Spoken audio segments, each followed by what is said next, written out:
What's going on, everybody? My name's Waddles, and welcome to Conduit Placement Designs. The conduit block is like a brand new beacon, more specifically a water beacon.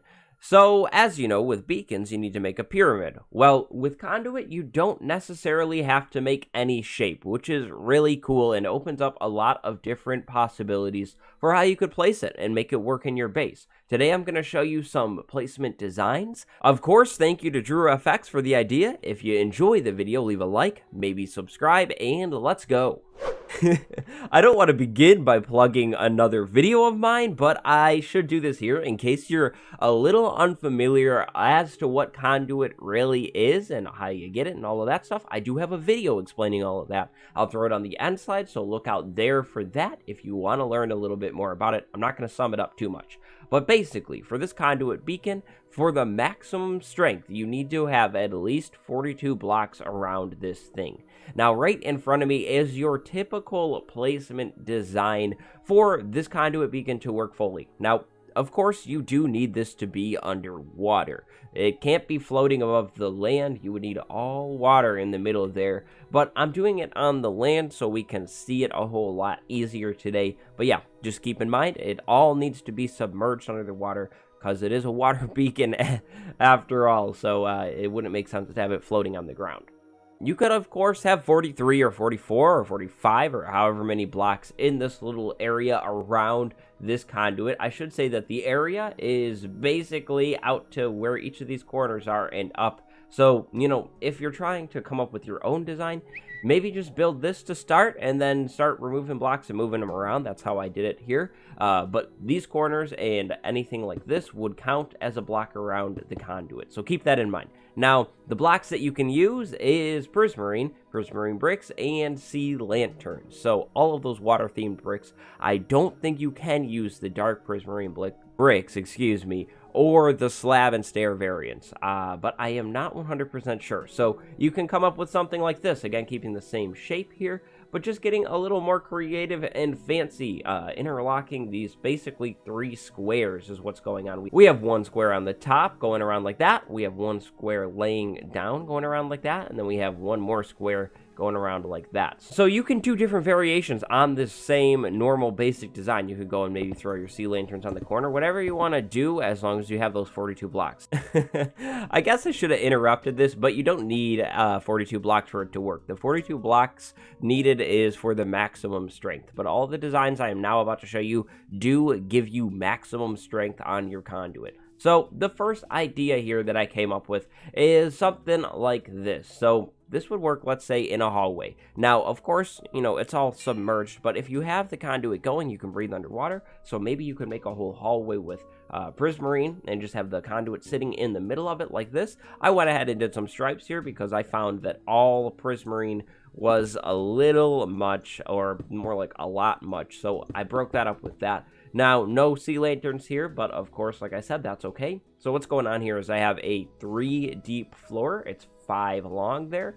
And then I have, again, another 3 high, or really 4 high up from there, from the floor. And then 5 long.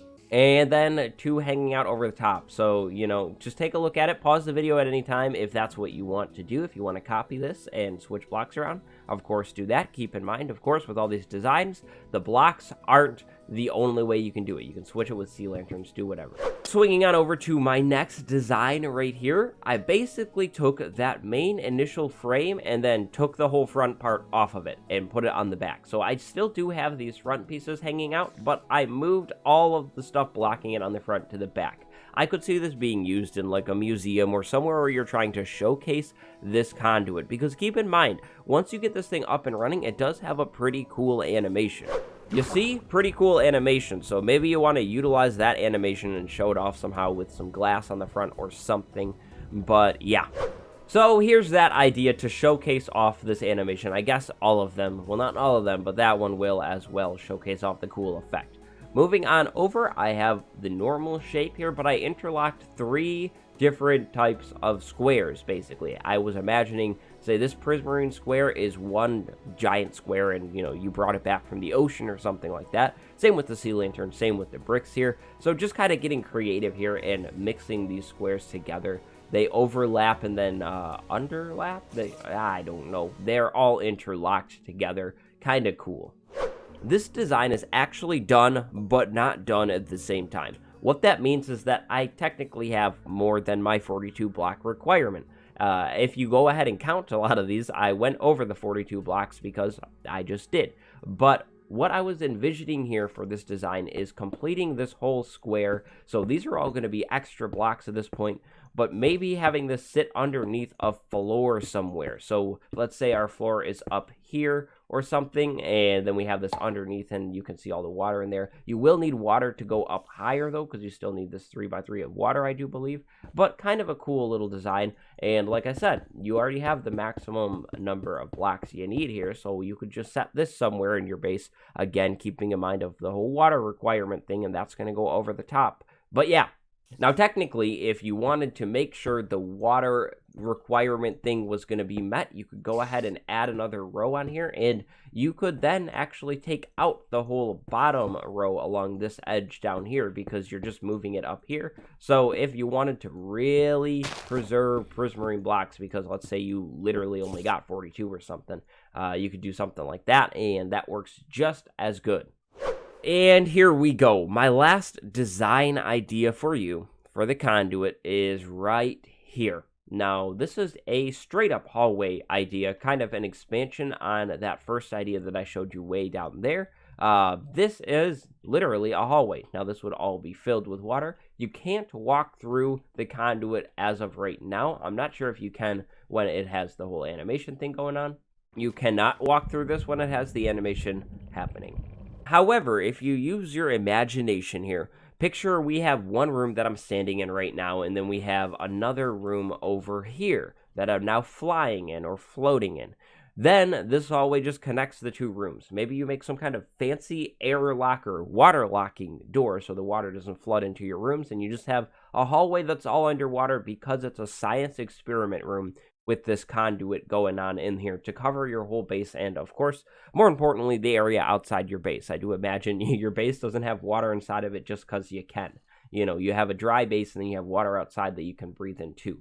But that could be really cool to see a hallway with this going on in it, or even just a room like this with this. You could go ahead and maybe take some glass at this point and throw a window behind this conduit thing if you want this to sit in your room or something.